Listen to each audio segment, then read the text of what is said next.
तुम्हारी ये शराफत ना किसी दिन ले डूबेगी तुमको, और तुम्हारे साथ में मुझे भी। अरे हालत देखो अपनी। हाँ, मेरी बात मानो, तुम्हें इंसानी खून की सख्त जरूरत है। अच्छा, तुम इसे तो ले ही सकते हो ना, ये भी इंसानी खून ही है, और तुम्हें किसी को मारना भी नहीं पड़ेगा। क्यों, ठीक है ना? क्यों, तुम्हें मुझ पर भरोसा नहीं है क्या? अब सूंघ क्या रहे हो शैडो, जल्दी करो। बहुत जिद्दी हो तुम, और देखना ये जिद कितनी भारी पड़ेगी हमें कभी। देखो, वो तुम्हारी गलती नहीं थी। अनुष्का को बचाने के लिए तुमने उन डकैतों की हत्या की, और महर, तुम्हारी जगह मैं भी होता तो मैं भी वही करता। तुम इस तरह खुद को दोष मत दो। हर बार इंसानों को मारने के बाद तुम अपने ही दुख में डूब जाते हो।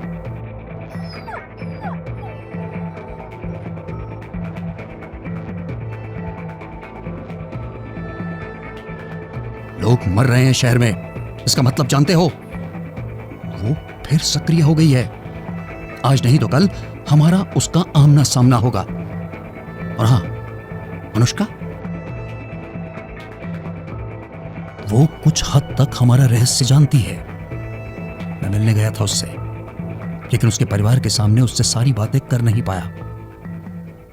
वो वैसे ही हमारी वजह से मुसीबत में है, उसे और परेशानी में डालना ठीक नहीं। उधर अनुष्का को हवा भी नहीं थी कि कर्नल उससे क्यों मिलने आए थे। आयु, अपने खिलौने तो उठाओ, मैं दिन भर यही करती रहूं क्या? पूरा कमरा बिखरा हुआ है। और तभी उसकी नजर उस गिफ्ट पर पड़ी जो भी कुछ ही देर पहले कर्नल आयु को दे गए थे।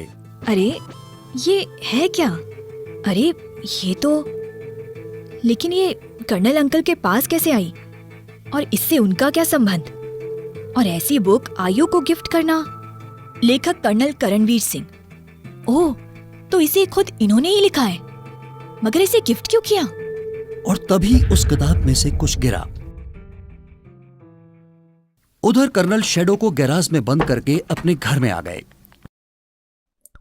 शैडो की वजह से ही उन्होंने घर के नौकरों को भी छुट्टी दे रखी थी। और तभी हेलो कर्नल। तुम? हाँ मैं। वैसे मुझे देखकर चौंक गए ना? डरे तो नहीं? अरे नहीं नहीं डियर, डर कैसा, तुम्हारा यहाँ हमेशा स्वागत है।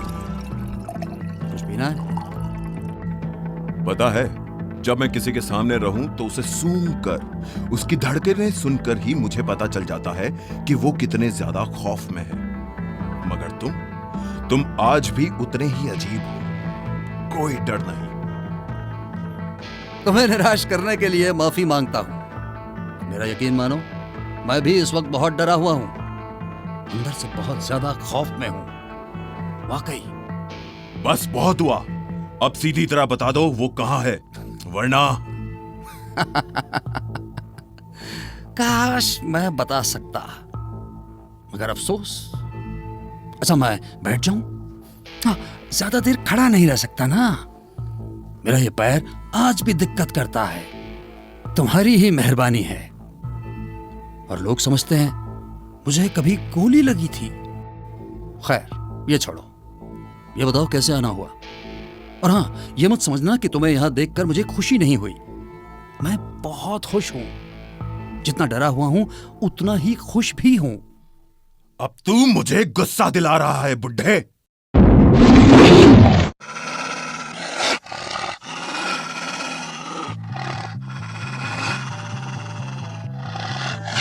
लेकिन कुछ आदतें कभी बूढ़ी नहीं होती डार्लिंग। सारी जिंदगी मौत को अपनी जेब में रखकर चला हूं, तो क्या तुम जैसे पिल्ले से डर जाऊंगा? हाँ, ये आइस पिक ना चांदी का है, खालिस चांदी।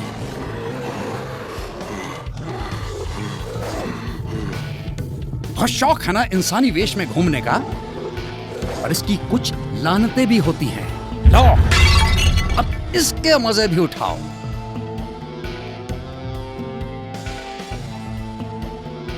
उम्मीद नहीं थी कि यह मुसीबत इतनी जल्दी सर पर आ जाएगी। शैडो भी अभी पूरी तरह ठीक नहीं है, जल्दी मुझे कुछ करना होगा। जल्दी करो शैडो, हमें यहां से निकलना होगा। वो यही है और उसने हमें ढूंढ लिया है। चांद निकलने में थोड़ी ही देर बाकी है। इसके पहले उससे जितनी दूर पहुंच सके उतना अच्छा है।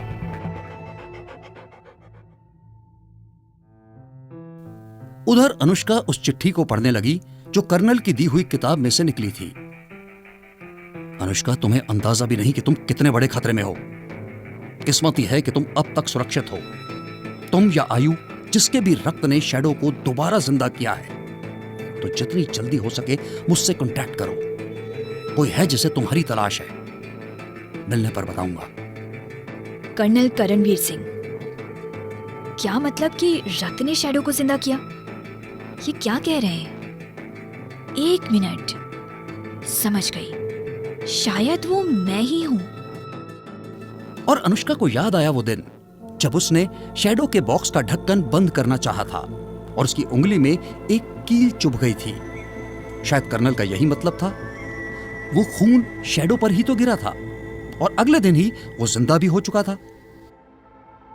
उसी खत में अनुष्का को करणवीर सिंह का नंबर और घर का पता भी मिला, मगर कोई फायदा नहीं हुआ। कर्नल भी वहां से जा चुके थे। अनुष्का अब भी उसी बारे में सोच रही थी। आखिर उस रात क्या हुआ था? शैडो जिंदा हुआ था और उसे अजीब से सपने आए थे। वो प्राचीन किला, लाशों से भरा मैदान, चीखें, और जब मिहिर का कत्ल हुआ तो उसने एक तरह से कत्ल होते हुए देखा था। आखिर ये सब क्या था?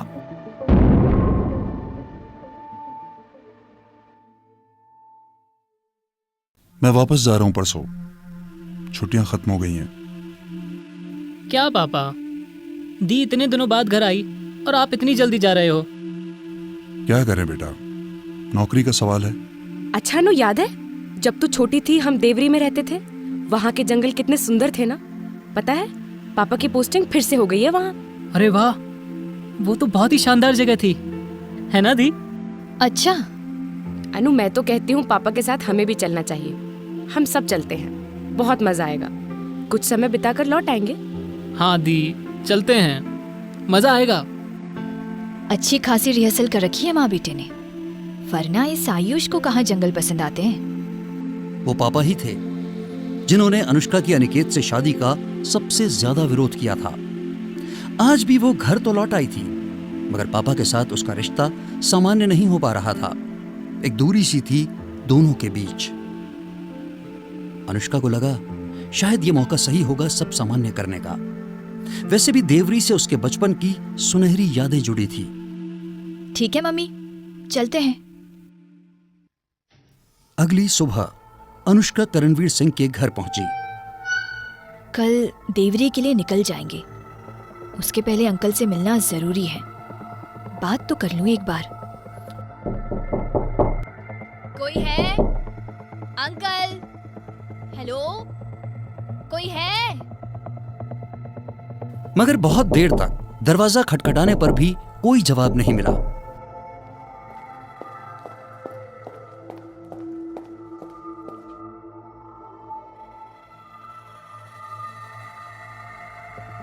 कालीन? भला गैराज में कौन कालीन बिछाता है? और ये क्या है? ओह नो, शैडो के बाल। ये तो वही लग रहे हैं। शैडो यहाँ? ये कैसे पॉसिबल है? कुछ भी हो, हालात बता रहे हैं कुछ ना कुछ गड़बड़ तो जरूर है।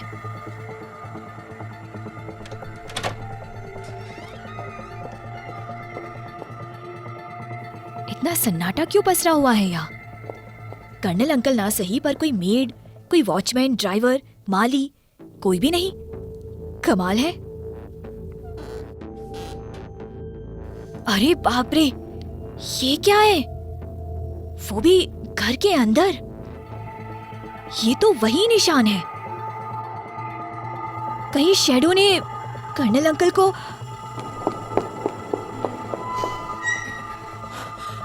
मुझे कुछ करना होगा। आप कौन? मैं कौन हूँ वो छोड़िए। घर खुला पड़ा है और घर के अंदर खून के छींटे भी हैं। और अनुष्का ने फिर पुलिस को सब बता दिया। अगली सुबह अनुष्का अपने परिवार के साथ देवरी के लिए निकलने ही वाली थी। देवरी जंगलों की गोद में बसा एक सुंदर सा गांव था। 2 घंटे में वो वहां पहुंचने वाले थे। ऐसा लग रहा था जैसे कितने दिनों बाद घर वापसी हुई थी उसकी। हर पत्ता, जंगली नाले, टीले, पहाड़ और जंगल से उठती खुशबू उसे अपना स्वागत करते हुए लग रहे थे। वो देवरी लगभग पहुंच ही गए थे जब अनुष्का ने कुछ देखा। अरे ये क्या? ड्राइवर गाड़ी रोको। अरे रोको अभी, जल्दी। सामने काफी दूर पहाड़ी पर एक प्राचीन किले की आकृति दिख रही थी। ये तो वही किला लग रहा है, ठीक वैसा ही। यही तो मैंने उस रात सपने में देखा था।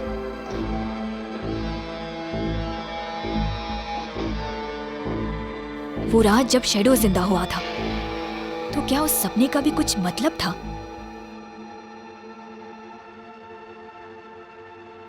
क्या होगा आगे जानने के लिए जरूर देखें अगला एपिसोड।